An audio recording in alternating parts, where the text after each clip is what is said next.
আম্পায়ারের দিকে ফিরে দাঁত বের করে হাসার কারণে শাস্তি পেলেন গুলবার্দিন নাইব। হ্যাঁ দর্শক, সত্যিই তাই। ক্রিকেট মাঠে বাজে আচরণের কারণে ক্রিকেটারদের শাস্তি পাওয়ার নজির অনেক রয়েছে, তবে গুলবার্দিন নাইব শাস্তি পেলেন এক অদ্ভুত কারণে।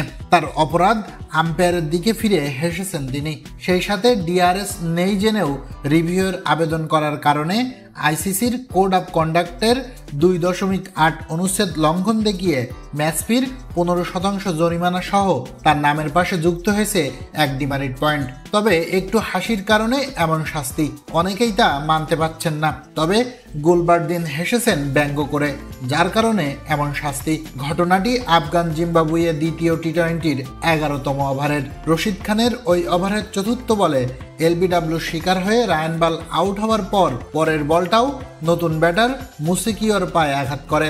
এলবিডব্লিউর আবেদন হয়, তবে সে আবেদনে আম্পায়ার সাড়া না দিলে আম্পায়ারের দিকে কিছুটা কৌতুকের সুরে হাসতে হাসতে মাথা নাড়েন গুলবার্দিন নাইব। এরপর ডিআরএস নেই জেনেও আবেদন করেন মজার ছলে। তবে কে জানতো এ কারণে শাস্তি পাবেন তিনি।